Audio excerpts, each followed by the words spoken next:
Bila shaka, nataka tuachane na masuala ya ABC ni kuelekeze kule katika eneo la Kakamega ambako mwenzangu Bernard Lusigi anafuatilia mazishi ya Askofu Philip Lusimeti ambaye aliaga dunia akiwa na miaka 88. Ni askofu ambaye alikuwa katika wanaharakati wa kuhakikisha haki za binadamu na mageuzi ya katiba humu nchini. Je, mazishi haya yake yanaandaliwa vipi na je kufikia sasa ni kipi ambacho kimefanyika? Lusigi.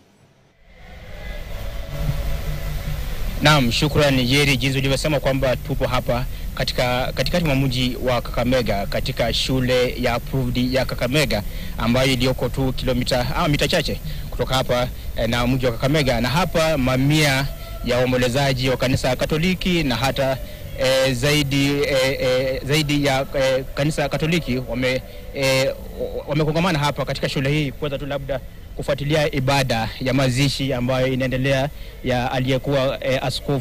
askofu wa kwanza wa Diocese ya Kakamega, Bishop Askofu Philip Sulumeti. Sulumeti aliweza kuzaliwa mwaka 1987 katika kijiji cha Kuturu kule eneo bunge la Teso Kusini, kaunti ya Busia, ila aliingia katika swala ama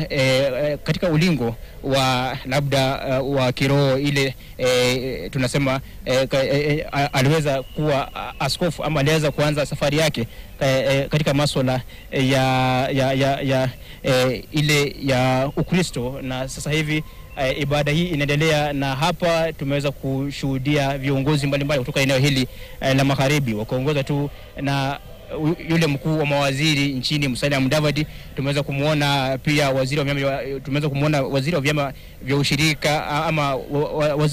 waziri wa vyama vya ushirika nchini Wycliffe Oparanya, na pia tumeweza kumuona spika wa bunge la kitaifa Moses Wetangula ambaye pia ameweza kuwasili hapa kuhudhuria hii hafla ya mazishi. Na kando na hao pia tumeweza kumuona gavana wa Kakamega Fernandez Baraza, pia hii ikiwa ni kaunti yake, ameweza pia kuwasili, anahudhuria hafla hii ya mazishi. Kando na hao pia tumeweza kuona viongozi mbalimbali ikiwemo yule seneta wa Busia ambaye ni Okiya Omtata pia yupo hapa, kando na wabunge wengine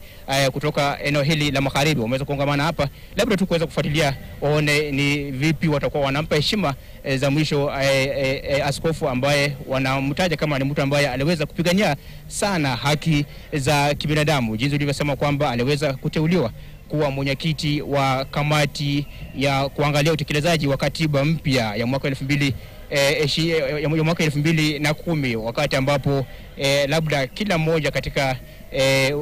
labda ulingo wa kanisa wale maaskofu waliweza kuwa labda wameweza kuogopa, lakini ila wanasema wanamtaja kama shujaa ambaye aliweza kusimama kujitokeza na kujitolea muhanga kuona kwamba labda tu anaweza kuendeleza zile labda maono ya taifa kuwa na katiba mpya. Kando na hiyo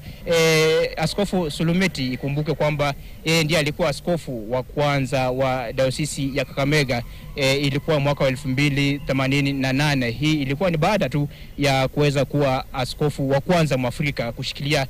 ile Diocese ya Kisumu kabla iweza kugawanywa na kuwa Diocese ya Kisumu na ile ya Diocese ya Kakamega, na kwamba aliweza kushikilia Diocese ya Kisumu kwa miaka 2 akiwa ni Mwafrika wa kwanza kabla ya kukuja na kutoa uongozi wa Diocese ya Kakamega, ambapo tumeweza kuona kwamba katika uongozi wake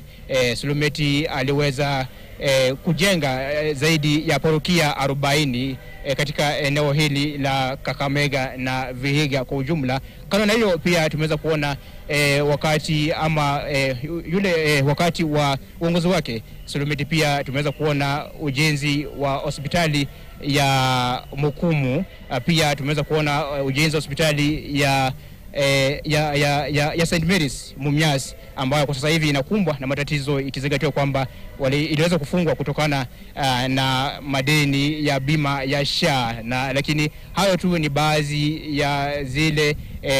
wanasema legacy ama ile ambayo askofu aliweza kuacha. Kando na hiyo pia atakumbukwa zaidi kwa kuanzisha shule kadhaa, ambapo wanasema kwamba alienzi sana masuala ya elimu katika eneo hili, ambapo aliweza kufungua ama kuzindua shule si haba katika eneo ama katika dayosisi yake ya Kakamega. Na Yeri tu labda kuweza tu kuweka bayana wasikilizaji wetu au watazamaji wetu ni kwamba askofu atakuwa anazikwa katika parokia ya Mtakatifu Yosefu ama ukipenda St. Joseph Cathedral Church ambayo iliyopo katika mji wa Kakamega, ambapo wanasema aliweza kufanya pale kazi kwa zaidi ya miaka 53 kama askofu, na baada ya ibada hii atakuwa anapelekwa huko labda kuweza kuzikwa ama kupewa heshima yake ya mwisho. Na kutoka kwangu kaunti ya Kakamega tutakuwa tunazidi tu kukita kambi hapa tuweze kujua ni yapi atakuwa yanaendelea, zile semi za viongozi wa kisiasa ambapo vile watakuwa wanamuomboleza. Tutakuwa tunafuatilia na tutakuwa tunawajuza watazamaji wetu baadaye. Kwa hivyo kutoka hapa kaunti ya Kakamega, mjini Kakamega, na kulisha kwako studioni Yeri.